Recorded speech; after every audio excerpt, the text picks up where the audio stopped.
Hello. Hello. ಯಾರು? Sir ಇದು mega Excel ಒಂದು ಗಾಡಿ ಕಳಿಸ್ಬಿಟ್ಟಿದ್ರು ಟಾಟಾ ಮೆಗಾ. ಹಾ ಸರ್, ಕಳ್ಸ್ಕೊಟ್ಟಿದ್ದೇವೆ. ಮಾಡಲ್ ಎಷ್ಟು ಗಾಡಿ? ಸರ್ 18. ಓನರ್ ಎಷ್ಟಾಗಿದ್ದಾರೆ ಗಾಡಿ? ಸರ್ ಓನರ್, ಎರಡನೇ ಓನರು. ಡಾಕ್ಯುಮೆಂಟ್ಸ್ ಎಲ್ಲ ರನ್ನಿಂಗ್ ಇದೆಯಾ? ಸರ್ ಎಲ್ಲ ರನ್ನಿಂಗ್ ಇದೆ. ಗಾಡಿ ರನ್ನಿಂಗ್ ಎಷ್ಟಾಗಿದೆ?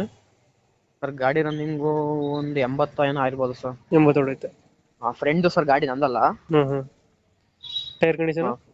ಟೈರ್ ಕಂಡೀಷನ್ 4 ಹೊಸ ಟೈರು, ಬ್ರ್ಯಾಂಡ್ ನ್ಯೂ, ಈಗ ಹಾಕ್ಸಿರೋದು. ಯಾವುದು ಲೋನ್ ಇಲ್ಲ ಗಾಡಿ ಮೇಲೆ? MRF. ಸರ್ ಗಾಡಿ ಮೇಲೆ ಏನು ಲೋನ್ ಇಲ್ಲ, ಫುಲ್ ಕ್ಯಾಶ್ ಗಾಡಿ. ರನ್ನಿಂಗ್ ಎಷ್ಟಾಗಿದೆ ಗಾಡಿ ಇದು? ಸರ್ 80 ಚಿಲ್ಲರೆ ಏನೋ ಆಗಿರ್ಬೇಕು ಗಾಡಿ. ಯಾವುದು ಲೋನ್ ಇಲ್ಲ? ಸರ್ ಲೋನ್ ಯಾವುದಿಲ್ಲ. ಯಾವುದು ಮೆಗಾ ಎಕ್ಸೆಲ್ ಇದು? Mega excel. ಮೆಗಾ ಎಕ್ಸೆಲ್ ಹಿಂದ್ಗಡೆ ತೊಟ್ಟಿ ಎಲ್ಲ ಚೆನ್ನಾಗಿದೆ, ಬ್ಯಾಕ್ ಸೈಡ್? ಸರ್ ಕೇಳಿಸ್ತಾ ಇಲ್ಲ. ಹಿಂದ್ಗಡೆ ಬ್ಯಾಕ್ ಸೈಡ್ ತೊಟ್ಟಿ ಎಲ್ಲ ಚೆನ್ನಾಗಿದೆಯಾ? ಸರ್ ಎಲ್ಲ ಗುಡ್ ಕಂಡೀಷನ್, ಗಾಡಿ ಚೆನ್ನಾಗಿದೆ. ಎಕ್ಸ್ಟ್ರಾ ಫಿಟ್ಟಿಂಗ್ ಏನು ಮಾಡಿಸಿಲ್ಲ ಗಾಡಿಗೆ ಒಳಗಡೆ? ಸರ್ ಎಕ್ಸ್ಟ್ರಾ ಫಿಟ್ಟಿಂಗ್ ಅಂತ ಏನು ಇಲ್ಲ ಸರ್. ಏನು ಮಾಡಿಸಿಲ್ಲ? ಏನು ಮಾಡಿಸಿಲ್ಲ. ಎಷ್ಟು ಬರುತ್ತೆ?